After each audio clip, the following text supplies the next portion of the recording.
how to change a flat in just a couple minutes.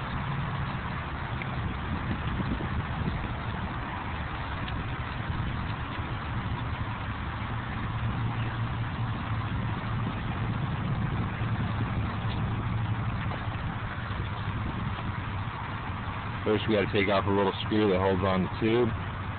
That way we can use the tire lever to take off the tire, pop the tube out, put a new tube in, and inflate it. Stay tuned.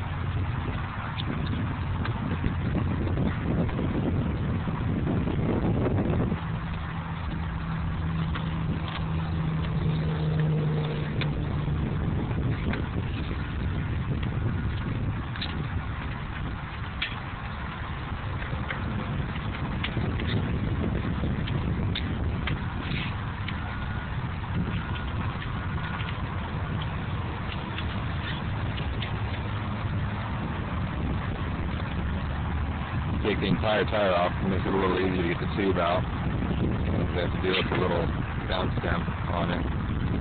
Alright.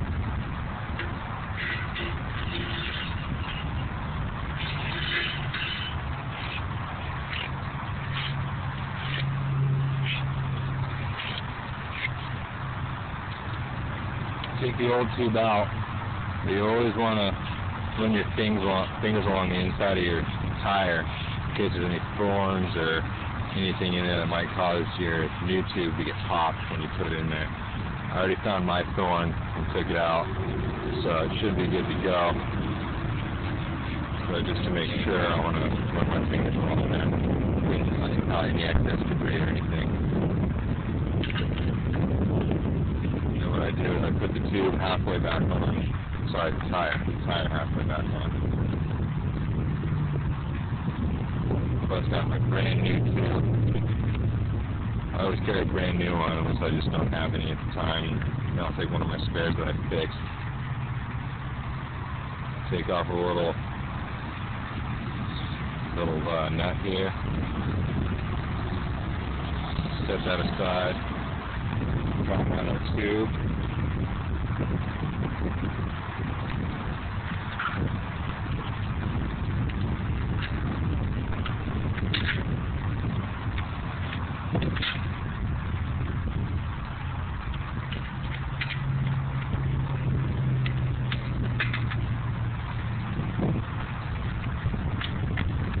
Keep the down stem in, and then while trying to keep the tube as flat as possible, you want to stuff it back all the way up in the tire, all the way in there. Because if it pinches against the rim when you close up the tire, you go to inflate it, then you're just going to pop a brand new tube, and if you don't have another one after this, you kind of abandon, left for dead, unless you have your cell phone, but then that's assuming you have cell phone service. So then you got to rely on somebody who might have good intentions. And most people out in the world really don't like cyclists, so you got to understand that before you even go out. Alright, my tube's all the way in now.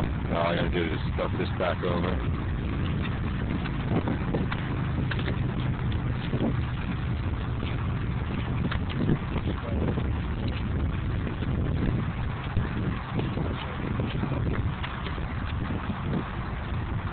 Then you get to this last end piece here, it's a little tough to get in.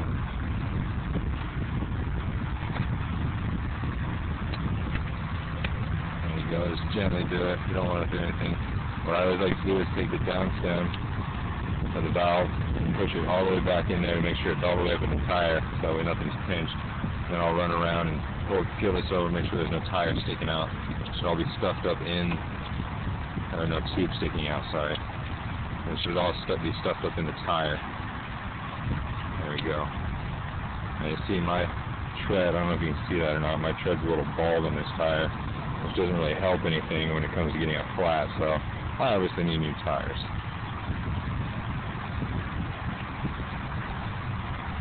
Put your nut back on, and keeps the valve in place so when you go to pump it up, the valve doesn't push through into the tubing. Just get it right to about there. Set that aside.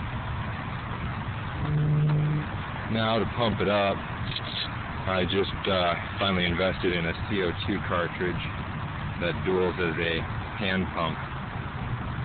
So we get to go ahead and try this today. First time using this, so that's always fun. I can just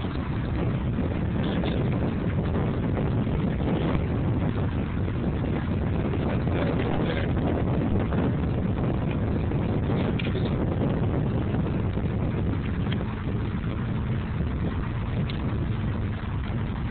Let's open the machine. So you do screw off the top here, and your CO2 cartridge goes right in there. Screw in your CO2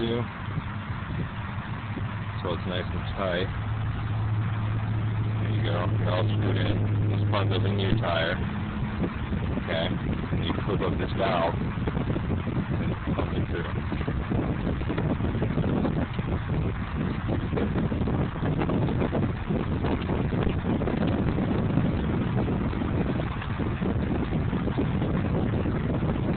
Down here is a little red button. You know, Men in Black said do not push the little red button. Well, here you want to push the little red button.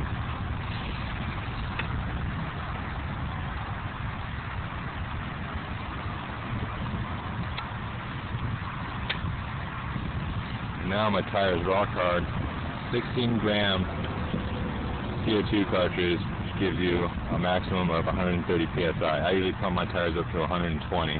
130 is probably about the max you want to go on any tube or tire. So this is a good one to have. You can get smaller ones, 12 gram, if you need to, depending on your weight and how much psi you need for your bike. So, but this one works perfect for me. You know, gets me back up to my maximum. The CO2 cartridge is done for now. Okay, take that off. Pop in the trash. Here we go. Now, if you wanted to dual this as a hand pump,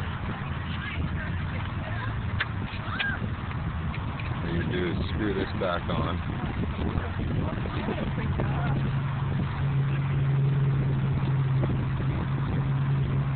And then pull this down. Pop that off. And you got a hand pump right there. That's if you run out of CO2. And that is how you change a tube in just a couple minutes. Obviously it took a little longer because I was stopping, explaining, doing all that. But generally, the more practice you have, you become a NASCAR pit crew at this stuff. Stay tuned to Brent Roberts Fitness for more.